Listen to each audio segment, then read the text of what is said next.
Bismillahirrahmanirrahim. Assalamualaikum warahmatullahi wabarakatuh.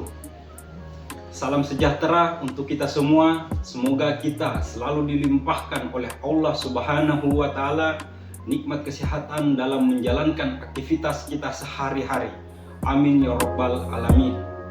Perkenalkan, nama saya Ilham Akbar Garusu, SEME. Saya adalah salah satu dosen tetap program studi akuntansi Fakultas Ekonomi Universitas Nahdlatul Ulama Sulawesi Tenggara. Pada kesempatan kali ini, izinkan saya untuk mendeskripsikan salah satu mata kuliah yang saya ampuh, yaitu mata kuliah perpajakan, sebagai persyaratan diri dosen untuk kinerja Tridharma Perguruan Tinggi atau PDD UKT-PT bidang perpajakan. Adapun identitas mata kuliah perpajakan yang berbobot 3 SKS untuk semester 4. Kode mata kuliah yaitu KK 5111410, rumpun mata kuliah wajib. Deskripsi mata kuliah. Perpajakan merupakan mata kuliah yang membekali pengetahuan dan keterampilan mahasiswa dengan menekankan penguasaan topik utama. Yang pertama yaitu menguasai peraturan perpajakan nasional. Yang kedua, menguasai konsep perhitungan pajak penghasilan yang dipotong atau dipungut oleh pihak lain dan dibayar sendiri. Dan yang ketiga, mampu menganalisis isu-isu perpajakan secara umum. Kemampuan akhir yang diharapkan mahasiswa yaitu mahasiswa mampu melakukan perhitungan pajak, baik pajak penghasilan orang pribadi maupun badan yang dipotong atau dipungut oleh pihak lain. CPMK, capaian pembelajaran langsung yang dibebankan pada mata kuliah yaitu mahasiswa mampu menguasai peraturan perpajakan nasional, konsep perhitungan pajak penghasilan yang dipotong atau dipungut oleh pihak lain dan dibayar sendiri. Mengingat materi pengajaran cukup banyak, maka mata kuliah ini dibagi atas 2 semester terdiri dari perpajakan dan praktikum pajak. Masing-masing memiliki bobot 3 SKS.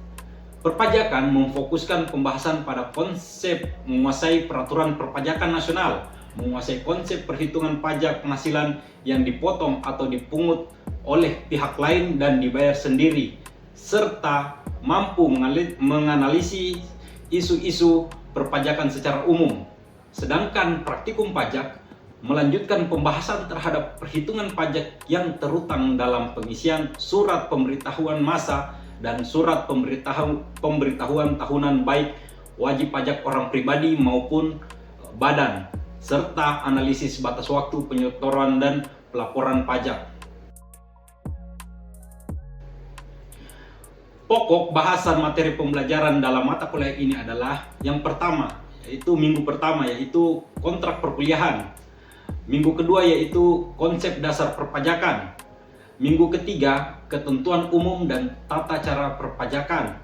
Untuk minggu keempat yaitu pajak penghasilan umum. Untuk minggu kelima, keenam, dan ketujuh yaitu pajak penghasilan final atau PPh pasal 4 ayat 2 dan pajak penghasilan pasal 21. Untuk minggu ke-9 dan 10 yaitu pajak PPh pasal 22. Untuk minggu ke-11 yaitu PPh pasal 23. Minggu ke-12 PPh pasal 24, minggu ke-13 PPh pasal 25, dan minggu ke-14 pajak penghasilan pasal 26. Kemudian minggu ke-15 laporan fiskal dan pengisian SPT. Sistem pembelajaran dalam mata kuliah ini adalah team teaching. Jumlah pertemuan sebanyak 14 kali pertemuan tanpa ujian tengah semester atau UTS dan ujian akhir semester UAS. Untuk UTS di pertemuan ke-8 dan UAS di pertemuan ke-16. Sistem bobot penilaian dalam mata kuliah ini yaitu kehadiran sebesar 25%, di mana masing-masing dosen pengampu sebesar 12,5%. Tugas dan kuis sebesar 25%, masing-masing dosen pengampu 12,5%. UTS sebesar 25% dan UAS sebesar 25%. Bentuk dan metode pembelajaran yang digunakan yaitu untuk pembelajaran adalah kuliah tatap muka atau luring. Sedangkan metode pembelajaran adalah ceramah, diskusi, pemberian tugas, dan studi kasus. Metode pembelajaran disesuaikan dengan materi saat ini yang menggunakan PowerPoint dan buku serta modul bahan ajar untuk menjelaskan materi perkuliahan yang saya sampaikan kepada mahasiswa selama proses perkuliahan. Selain media tersebut, saya juga menggunakan aplikasi WA yang berfungsi untuk media sharing dengan mahasiswa yang digunakan untuk konsultasi dan bertanya. Selain WA, saya juga menggunakan aplikasi email yang berfungsi untuk membagikan dan mengirim tugas, karena tugas ini akan menjadi bahan evaluasi dan hasil dari perkuliahan yang telah dilaksanakan. Demikian tentang deskripsi mata kuliah perpajakan. Selanjutnya akan saya perlihatkan video pembelajaran mata kuliah perpajakan. Sekian dan terima kasih. Semoga apa yang saya sampaikan dapat memberi manfaat, lebih dari kurangnya mohon dimaafkan. Dan saya ucapkan wabillahi taufiq walhidayah. Wassalamualaikum warahmatullahi wabarakatuh. Baik, bismillahirrahmanirrahim. Assalamualaikum warahmatullahi wabarakatuh. Ya, ketemu lagi dengan saya Ilham Akbar Garusu. Ya, ini pertemuan kedua kita terkait materi mata kuliah perpajakan. Seperti yang sudah kemarin ya. Kemarin di pertemuan pertama saya sudah menyampaikan terkait LPS dari pertemuan pertama sampai dengan pertemuan terakhir. Kemudian juga saya sudah menyampaikan terkait peraturan kita di dalam ruangan saat proses belajar mengajar dimulai ya. Oke, pada kesempatan ini pertemuan kedua kita. Saya akan membahas terkait konsep dasar perpajakan ya. Sebelum saya masuk ke materi konsep dasar perpajakan, ada baiknya kita memulai dengan berdoa yang dipimpin oleh ketua tingkat kalian.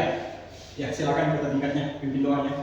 Baik, sebelum kita belajar, marilah kita berdoa menurut kepercayaan dan keyakinan masing-masing. Berdoa dimulai. Berdoa selesai. Oke, baik. Pertemuan kedua ini kita akan membahas terkait konsep dasar perpajakan, yang dimana konsep dasar perpajakan ini kita akan lebih mengetahui apa sih itu pajak ya. Apa itu pajak? Siapa yang tahu? Kemarin kan saya sudah membahas terkait apa pajak. Saya sudah mengatakan pajak PPh pasal 21 terkait pajak, terus PPh pasal 22, 23 dan PPh final. Siapa yang tahu di sini? Apa itu pajak? Ya, oke. Baik, jadi pajak itu merupakan kontribusi wajib kepada negara yang terutama oleh orang pribadi maupun badan, yang dimana pajak itu bersifat memaksa berdasarkan undang-undang. Ya, oke, baik. Seperti yang dikatakan teman kalian tadi, pajak itu ya, tapi betul yang dikatakan teman kalian, tapi tidak terlepas dari itu kita harus pahami dulu pajak itu terkait pengertian pajak menurut para ahli ya, pakar ahli. Kemudian juga menurut undang-undang ya. Di sini saya akan menjelaskan terkait apa sih itu pengertian dari pajak menurut pakar ya. Yang pertama di sini menurut Flatman, pakar Flatman di sini menyatakan bahwa pajak adalah prestasi ya yang dipaksakan sepihak oleh dan terutang kepada penguasa menurut norma-norma yang ditetapkan secara umum tanpa adanya kontrapretasi dan semata-mata digunakan untuk menutup pengeluaran umum ya. Ini di sini ada beberapa pengertian ya dalam pengertian pajak menurut Flatman di sini. Yang pertama di sini prestasi. Apa sih itu prestasi? Ya, di sini prestasi. Yang pertama prestasi. Prestasi itu merupakan kewajiban. Jadi pajak menurut Flatman itu yaitu prestasi atau kewajiban. Ya, ketika kita berbicara masalah kewajiban, berarti kita berbicara masalah utang ya. Kalau dalam akuntansi kan gitu kan. Kalau kita berbicara masalah kewajiban, berarti kita berbicara masalah kewajiban yang dipaksakan sepihak. Ini kalau kita berbicara masalah prestasi atau kewajiban yang dipaksakan, berarti ini pungutan yang dipaksakan. Kenapa dipaksakan? Karena apa? Ya, berarti kita punya, ketika kita berbicara masalah kewajiban atau utang, berarti kita sebagai warga negara itu kita dipaksa untuk membayar. Ya, itu pajak menurut Flatman, kita dipaksa untuk membayar karena dipaksakan sepihak oleh dan terutang kepada penguasa. Ya, di sini ada prestasi atau kewajiban yang dipaksakan sepihak oleh dan terutang kepada penguasa. Penguasa di sini siapa? Penguasa di sini dalam artian pemerintah, ya. Pemerintah. Kalau kita berbicara pemerintah, berarti kita berbicara tentang suatu negara, ya. Kalau kita berbicara lagi tentang negara, tidak terlepas dari pengertian suatu negara, ya. Jadi pajak ini berbicara masalah kewajiban menurut Flatman, terus berbicara masalah penguasa atau pemerintah. Pemerintah yang memungut, dan kata ini pemerintah memungut kepada rakyat, ya, karena prestasi kewajiban yang dipaksakan sepihak oleh dan terutang kepada penguasa. Berarti kita berutang kepada negara, pemerintah, ya. Negara menurut pengertian sosialisnya, negara itu ada rakyatnya, yang pertama ya ada rakyatnya, terus ada wilayah dan ada pemerintah. Tiga ini saling tarik menarik dalam bernegara. Dalam sistem suatu negara ada rakyat, pemerintah, dan ada wilayah. Tentunya kalau negara itu pasti memiliki wilayah, rakyat, dan pemerintah, ya. Dalam menjalankan pemerintahan, roda pemerintahan ini tentunya membutuhkan biaya, ya. Itulah ada pajak namanya, ya. Nah, kemudian dari itu, kemudian menurut Flatman ini, kalau negara kita sebagai warga negara, kenapa harus kita yang dipaksakan? Ya, karena kembali ke negara tadi, negara butuh biaya dalam menjalankan roda pemerintahannya. Terus menurut Flatman di sini menurut norma-norma yang ditetapkan secara umum. Norma-norma. Tahu tidak apa itu norma? Ya. Aturan, Pak. Ya, aturan. Norma itu berarti kita berbicara aturan, ya. Aturan dalam pemerintah Indonesia berarti adalah undang-undang, ya. Aturan di pemerintah Indonesia itu berarti undang-undang, ya. Undang-undang Dasar Negara Republik Indonesia, ya. Undang-undang. Kalau kita berbicara norma-norma menurut berarti kita berbicara mengenai aturan. Jadi pajak ini diatur oleh undang-undang, ya. Norma-norma undang-undang, ya. Undang-undang ini ditetapkan oleh pemerintah dan rakyat. Kenapa begitu? Ya, kenapa ditetapkan? Saya bilang kenapa ditetapkan undang-undang ditetapkan oleh pemerintah dan rakyat? Karena kita sebagai rakyat, ya, memberikan amanat kepada anggota dewan, DPR, DPRD maupun DPR RI pusat, ya. Ya, yang membentuk undang-undang ini yaitu Dewan Perwakilan Rakyat, DPR, dan kalau misalnya di pemerintah pusat, DPR RI, dan juga Presiden yang membuat undang-undang. Kita sudah mewakili dirinya kita. Jadi kita sebagai rakyat sudah mewakilkan kita punya di DPR untuk membuat undang-undang. Karena kita yang pilih DPR, kan? Siapa yang pilih DPR? Rakyat, kan? Kan pemilihan itu kalian sudah pilih, ini wakil kita di dia. Terus siapa yang membuat undang-undang? Mereka juga, kan? Berarti pajak ini menurut kita, kan, kita tetapkan juga, kan, salah satu kita berkontribusi untuk mengatur, kan, karena kita sudah wakilkan kepada rakyat, kepada DPRD, ya, DPR RI, ya. Oke, menurut norma-norma yang ditetapkan secara umum, menurut Flatman di sini lagi, tanpa adanya kontraprestasi di sini, tanpa adanya kontraprestasi di sini yaitu imbalan, ya, imbalan. Tanpa adanya imbalan, ya. Di sini kelemahan dari Flatman. Saya bilang kenapa di sini kelemahan, tanpa adanya imbalan. Kalau di Indonesia, kan, kita membayar pajak, kemudian akan kembali kepada kita dalam bentuk, misalkan kita dari kita membayar pajak itu dibuatlah jalan, kita memakainya, kan, itu ada imbalannya walaupun secara tidak langsung. Namun menurut Flatman di sini tanpa adanya kontraprestasi atau imbalan. Nah, kalau di Indonesia seperti itu. Ini kelemahan dari pengertian menurut Flatman. Dan semata-mata digunakan untuk menutup pengeluaran umum. Nah, ini. Jadi pajak ini kewajiban yang dipaksakan oleh sepihak menurut Friedman, sepihak biaya dipaksakan terutang kepada penguasa, terutang kepada negara menurut undang-undang tanpa adanya imbalan dan semata-mata digunakan untuk menutup pengeluaran umum, yaitu biaya-biaya negara. Membayar apa? Siapa? Anggota dewan, membayar PNS, membayar presiden. Kalian yang membayar semua kan? Siapa yang membayar? Rakyat kan yang membayarkan. Iya, jadi kita punya power lebih, seharusnya rakyat mempunyai power lebih. Karena kenapa? Karena kita yang membayar. Jadi kita sebagai rakyat berhak menuntut apa? Hak. Ya, baik. Ya, ini menurut Friedman pengertian terkait tentang pajak, ya. Ya, kemudian ada lagi di sini. Ini masih pakar-pakar dari luar negeri dulu ya. Sebentar kita masuk ke pakar dari dalam negeri. Ini lagi pengertian pajak. Ya, di sini menurut Smith. Ya, di sini pajak menurut Smith di sini adalah prestasi kepada pemerintah yang terutang melalui norma-norma umum dan yang dapat dipaksakannya tanpa adanya kontrapretasi yang dapat ditunjukkan dalam hal-hal individual. Dalam hal-hal individual maksudnya adalah untuk membiayai pengeluaran pemerintah. Di sini lebih spesifik lagi ya. Di sini ada beberapa maksud dari Prof. Smith di sini terkait pengertian pajak. Di sini prestasi yang jelas tadi kan kepada pemerintah, ya. Kewajiban kita kepada pemerintah, jelaskan. Pajak itu berarti kewajiban kita sebagai rakyat kepada pemerintah, kan? Yang terutang melalui norma-norma umum. Norma-norma umum ini dalam Indonesia itu undang-undangnya. Jadi pajak itu tidak boleh keluar dari aturan atau norma-norma atau undang-undang.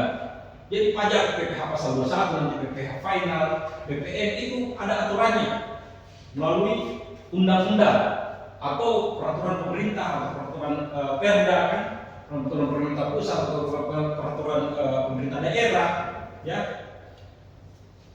Dan yang dapat dipaksakannya berarti sama seperti tadi dipaksakan ya. Ini dipaksakan. Kalau kita tahu sendiri kita yang membayar pemerintah, berarti kita yang menggayat mereka kan, tanpa adanya kontraprestasi yang dapat ditunjukkan dalam hal. Di sini dia perbedaannya dengan yang pertama tadi kan. Di sini tanpa adanya kontraprestasi yang dapat ditunjukkan dalam hal yang individual. Contohnya dalam hal individual kita membayar pajak tidak langsung hanya kembali ke kita, tapi kepada orang banyak. Misalkan kamu membayar pajak ternyata itu dipakai untuk pembangunan jalan, orang banyak yang pakai, tidak individual, tidak langsung untuk diri pribadi, ya, tapi untuk rakyat keseluruhan. Jadi uang yang kalian bayarkan dipakai untuk membangun, ya, membangun. Ya. Atau bisa juga dalam bentuk beasiswa, kalau mahasiswa itu juga uang dari kalian sendiri sebenarnya, dari rakyat, ya. Ini kalau menurut Smith tanpa adanya kontrapretasi yang dapat ditunjukkan dalam hal yang individual. Terus di sini ada maksudnya adalah untuk membiayai pengeluaran pemerintah, lebih spesifik lagi ya kalau menurut Smith, untuk membiayai pengeluaran pemerintah. Jadi pengeluaran pemerintah itu semua dibiayai oleh pajak. Jadi ya pajak ini sih menjadi salah satu pendapatan negara yang paling besar, ya. Karena dari rakyat yang belinya kan, walaupun ada juga pendapatan daerah di luar dari pajak ya, tapi pajak ini untuk Indonesia salah satu penghasilan terbesar di Indonesia. Ini menurut Smith. Selanjutnya, menurut Rahmat Sumitra, ini juga salah satu pakar kita di dalam negeri. Ya, kalau kita berbicara pajak, kita terlepas dari Prof. Rahmat Sumitra ini, ya, banyak bukunya terkait pajak. Di sini pajak adalah iuran rakyat. Ini lebih jelas lagi dia di menurut Rahmat Sumitra. Iuran rakyat kepada kas negara. Ya, kas negara berdasarkan undang-undang yang dapat dipaksakan dengan tidak mendapat jasa timbal balik atau kontrapretasi yang langsung dapat ditunjukkan dan yang digunakan untuk membayar pengeluaran umum. Ada beberapa poin di sini. Yang pertama, iuran rakyat, jelas ya, kewajiban rakyat untuk membayar ke negara, ya. Di sini dia berbicara kas negara, lebih spesifik lagi ke kas negara. Kalau kita berbicara masalah kas negara berarti untuk berbicara keuangan negara, ya. pasti sering kan kas. Itu berarti dompet negara. Berarti kalian menyetor ke dompet negara, ya. Pajak ini disetorkan di dompet negara, ya. Kas negara. Lebih jelas dia masuk ke kas negara menurut Ahmad Sumitra. Berdasarkan undang-undang, lebih jelas lagi. Indonesia kan berdasarkan undang-undang, aturan yang norma-norma tadi kan, undang-undang dasar yang dapat dipaksakan. Nah, jadi itu adalah tadi sebenarnya ketika kita berbicara masalah yang dapat dipaksakan. Ketika tidak dilapor, kita tentu mendapatkan kena denda. Ya, kalau kita tidak melapor itu biasanya kalau kita terlambat melapor dalam pajak, kita dapatkan surat dari DJP atau kantor pajak. Ada dalam bentuk event atau langsung dihubungi langsung, itu bisa. Kita langsung dapat surat. Biasanya ketetapan untuk melapor sudah lewat dari batas untuk melapor. Nanti di situ kalau berbicara pasal pajak, ada pajak PPN, PPH, pajak PPN ini pajak pertama nilai, terus PPH, ada pajak final, banyak pajak. Tapi bedakan pajak dengan retribusi, dia itu berbeda, ya. Ada dan retribusi. Tapi nanti di pokok pembahasan selanjutnya, pertemuan kita selanjutnya, kalau retribusi, ya, dengan tidak mendapat jasa timbal balik yang langsung, ya. Di sini, jadi pajak ini jasa timbal baliknya tidak langsung.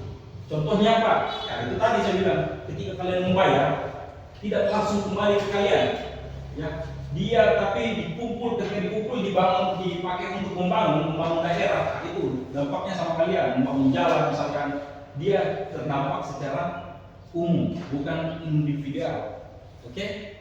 Yang langsung dapat ditunjukkan dan yang digunakan untuk membayar pengeluaran umum. Ya, jadi kalau kita bicara membayar, pokoknya kita sebagai rakyat menyetor ke kas negara dan uang tersebut dipakai untuk pengeluaran umum di negara. Oke, ya, itu menurut pengertian menurut pakar-pakar. Dan pajak ini tidak terlepas juga pengertiannya menurut norma-norma atau menurut undang-undang.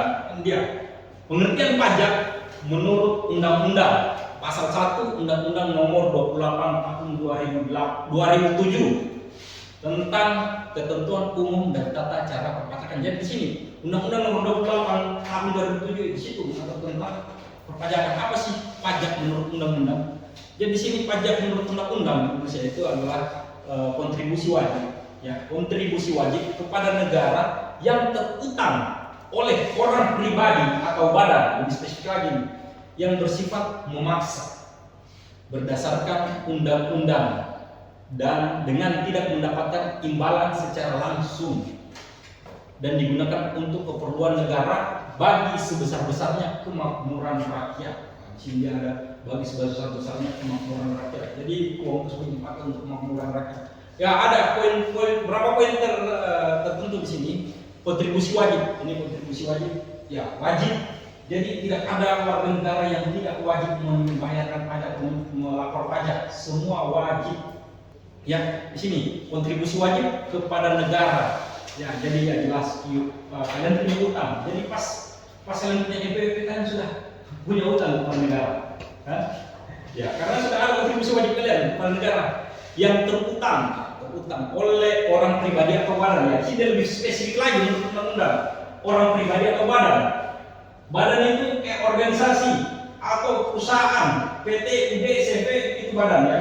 Kalau kita berbicara badan berarti kita berbicara masalah organisasi, lembaga atau PT, UD, CV itu badan, kelembagaan dia. Ya, jadi tidak hanya orang pribadi, tapi badan juga kena pajak, ya. Atau organisasi kena pajak yang bersifat memaksa berdasarkan undang-undang dengan tidak mendapatkan imbalan secara langsung. Ya, ini tadi sama dengan pengertian para pakar tadi kan, imbalannya tidak secara langsung. Bisa kalian membayar tidak langsung timbal balik ke kalian, tidak. Tapi digunakan untuk keperluan negara bagi sebesar-besarnya kemakmuran rakyat. Jadi itu tadi, pajak ini kita menyetor ke negara untuk kemakmuran rakyat. Begitu menurut pemerintah. Oke, selanjutnya unsur-unsur pengertian pajak. Nah, ini unsur-unsur pengertian pajak di sini. Iuran atau pungutan wajib. Tadi menurut pakar-pakar tadi iuran atau pungutan wajib ini jelas, ya. Kalau pajak itu iuran dan pungutan wajib. Yang kedua di sini diberikan kepada negara atau dipungut oleh negara. Diberikan kepada negara atau dipungut oleh negara. Maksudnya di sini diberikan ke pengertian oleh negara, kemudian dipungut oleh negara, pemerintah dalam hal ini kan. Dipungut berdasarkan undang-undang, dipungut berdasarkan aturan. Karena ketika dipungut, hak kewajiban itu tidak boleh kalau tidak ada aturannya tadi. Saya bilang tadi kan, kalau tidak ada aturannya kan bisa berpapar, bisa mahasiswa demo. Kenapa begini? Kenapa lagi dinaikkan begini? Kalau misalnya tidak ada undang-undangnya, terus pajak dipaksakan, ini mutlak, pajak dipaksakan karena sudah ada aturannya, ada undang-undang. Terus yang kelima, tidak ada kontrapretasi langsung, tidak ada balasannya langsung. Beda dengan retribusi. Tadi retribusi nanti bisa jelaskan, tidak masuk di pembahasan ini. Kalau retribusi kan saat kita membayar langsung ke kita. Kalau retribusi, kalau pajak tidak, kita membayar dia untuk kepentingan umum. Karena kita membayar langsung ke kita. Ya. Pajak untuk membiayai pengeluaran umum pemerintah dalam menjalankan pemerintahannya. Jadi secara sistem pajak ini kita membayarkan untuk kepentingan pemerintah, baik pemerintah pusat maupun pemerintah daerah. Terus selanjutnya bagi sebesar-besarnya kemakmuran rakyat. Oke, bagi sebesar-besarnya kemakmuran rakyat ini sudah diatur menurut undang-undang dia di situ pajak bagi sebesar tadi kan menurut pengertian undang-undang terakhirnya di situ bagi sebesar-besarnya kemakmuran rakyat. Pajak ini untuk rakyat dan rakyat untuk rakyat. Kan? Menurut undang-undang tadi pajak ini iuran wajib dari rakyat untuk rakyat, kemakmuran rakyat. Oke, lanjut. Oh ya, sudah. Ya, mungkin pertemuan kali ini menurut kita cukup sampai di sini. Ya. Kita mempelajari tadi terkait pengertian pajak menurut pakar dan undang-undang dan unsur-unsur pengertian pajak. Jadi kedepannya mungkin nanti seperti saya jelaskan di pertemuan pertama terkait kita punya RPS materi dari pertemuan awal sampai akhir itu ada saya sudah bagikan ya di sama kalian ya sama ketua tingkatnya dan kalau misalnya nanti juga saya akan bagikan apa lagi namanya tugas pertemuan hari ini ya. Nanti saya kirimkan ke ketua tingkatnya.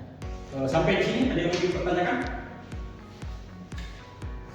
Oke, kalau misalnya sudah paham ya mungkin baik pertemuan hari ini saya akhiri dengan ucapan billahi taufiq wal hidayah. Wassalamualaikum warahmatullahi wabarakatuh. Waalaikumsalam warahmatullahi wabarakatuh.